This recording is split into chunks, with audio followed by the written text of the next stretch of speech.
ఈరోజు మాట్లాడటం జరుగుతూ ఉంది. ఈరోజు దళితులు కన్నీటితో ఉన్నారు, కష్టాల్లో ఉన్నారు. ఎప్పుడు కనపడినటువంటి అంతరానితనం స్పష్టంగా కనిపిస్తా ఉంది తిరుమల తిరుపతి దేవస్థానం మధ్యలో. నేను ఖండిస్తున్నాను, దీన్ని ఖండిస్తున్నాను. అంతేకాదు అన్య మతాలని పేరు పెట్టి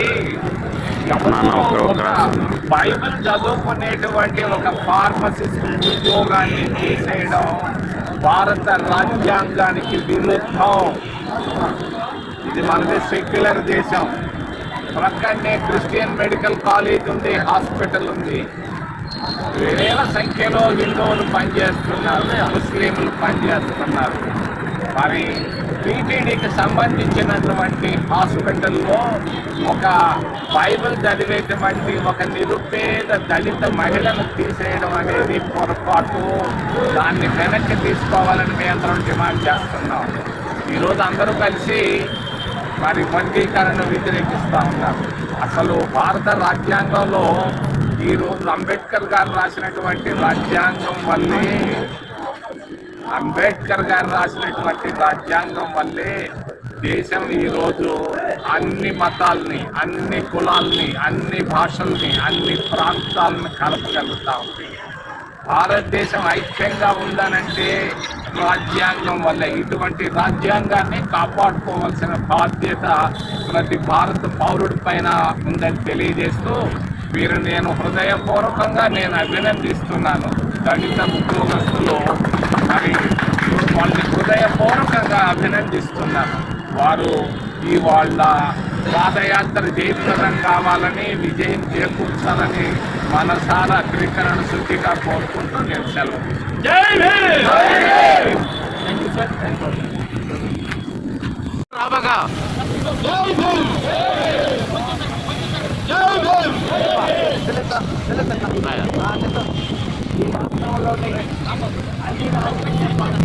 పాలన వర్గీకరణ అంశాన్ని అసెంబ్లీలో తీర్మానం చేస్తే ఒక్క నాయకుడు మాల ఎమ్మెల్యే కూడా మాట్లాడారు.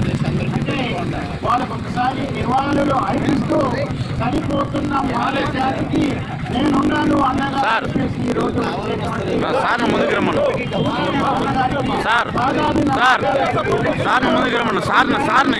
ఆయన ప్రారంభించవలసిందిగా కోరుతున్నాం. Thank you.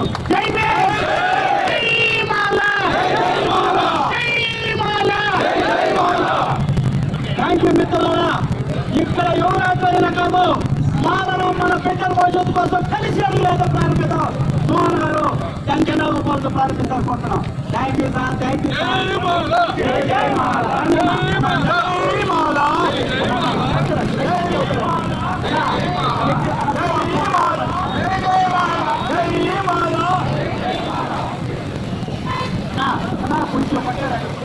రాజ్యాంగ పరిరక్షణ పాదయాత్రను చేయండి.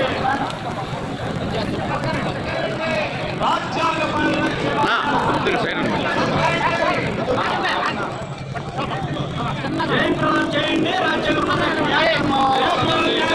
వ్యతిరేకించండి ఎస్సీ వర్గీకరణ, వ్యతిరేకించండి ఎస్సీ వర్గీకరణ, పెంచండి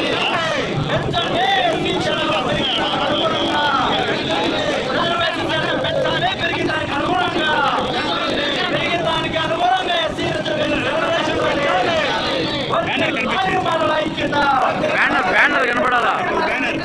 సైడ్ అందరూ వస్తే బ్యానర్ కనపడతారు.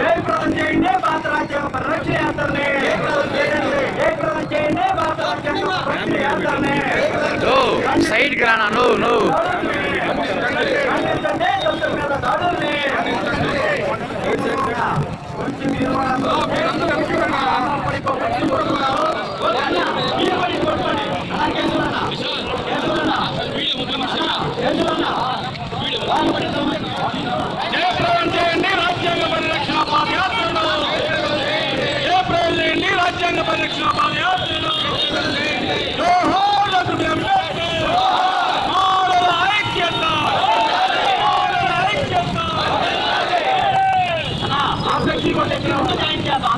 కూర్చోండి.